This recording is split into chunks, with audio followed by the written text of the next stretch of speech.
शिवसेना युवती सांसद अरविंद सांबत ने कहा, मैं वक्फ संशोधन विधेयक पर अपना विचार रखने के लिए यहां आया। मैं भी जेपीसी का सदस्य था। दुर्भाग्य से अंत तक जेपीसी में खंड दर खंड चर्चा नहीं हुई। गैर हितधारकों को भी जेपीसी में बुलाया गया। हमने हमेशा मेरे मित्र रिजिजू जी ने बहुत कुछ कहा। सबसे बड़ी बात है कि मैं खुद भी जेपीसी में था और दुर्भाग्य की बात है कि जेपीसी में आखिर तक क्लॉज बाय क्लॉज चर्चा कभी नहीं हुई और यही कारण था क्योंकि जेपीसी में हमने देखा कि नॉन स्टेक होल्डर्स को भी बुलाया जाता था।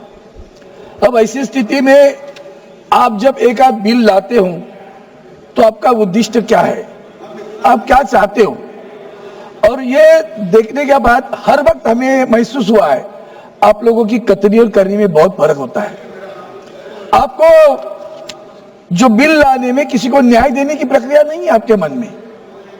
आप अगर हिंदुत्व की आज हमारे राज्य के मुख्यमंत्री ने ललकारा है कि शिवसेना और उद्धव बाला साहब ठाकरे पार्टी क्या बोलने वाली है, हिंदुत्व के साथ खड़ी रहेगी क्या, आप हमें हिंदुत्व सिखाने वाले हैं।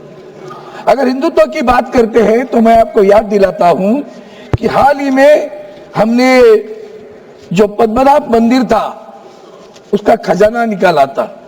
क्या हुआ, उस खजाने को क्यों निकाला, किस लिए निकाला? उसके बाद में केदारनाथ मंदिर, हमारे शंकराचार्य जी ने कहा 300 किलो को सोना गायब हुआ। क्या हुआ, किस लिए गायब हुआ, कैसे गायब हुआ? तिरुपति पे भी आपका ध्यान है। अयोध्या में तो आपने देखा कि जिस ढंग से आपने जो कुछ प्रयोग किए तो लोगों ने तो आपको जगह दिखा दी। अयोध्या में वहां के मंदिर तोड़े गए, वहां की मूर्तियां तोड़ी गई, वहां की मूर्तियां वाराणसी भी हुआ, दोनों जगह गट गए आपके वोट, तो दोनों जगह मूर्तियां भी गायब हुई। ये जो कुछ आप कर रहे हो ना, तो ये मत समझना कि आप जो कुछ कर रहे हो वो सही कर रहे हो। हमें तो डर लगता है क्योंकि आपने इस हाल ही में हमारा चैत्र शुरू हुआ तो महाराष्ट्र में नया साल शुरू हो जाता है, उस वक्त रमजान ईद भी हुई।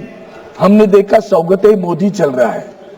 आज सौगते बिल आ गया, वक्त बिल आ गया, ये सौगते मोदी चल रहा है। तब मुझे याद आई, कैसे भूल जाते हो आप कि हमारे इसी सरकार के आदरणीय प्रधानमंत्री जी हमारे, उन्होंने कहा था मंगलसूत्र छीना जाएगा। हमारे यूपी के मुख्यमंत्री जी ने कहा था बटेंगे तो कटेंगे। कौन बांटने वाला था, कौन काटने वाला था? आपको उनके बारे में प्यार आया। आज ये प्यार देख के हम भी अचरज हो गया। वाह, मुझे लगता है बिहार के चुनाव नजर आ रहे हैं। देख रहा था मेरे मित्रों के, पुराने मित्रों के भाषण, तो बिहार के चुनाव नजर में आ रहे हैं। सर, अब आपके न भूलना, ये देश के आजादी के लिए जिन्होंने कुछ भी नहीं किया ना, उनका भाग्य है कि आज सरकार चला रहे। देश के आजादी के लिए मुसलमानों ने भी अपनी जान न्यौछावर की है।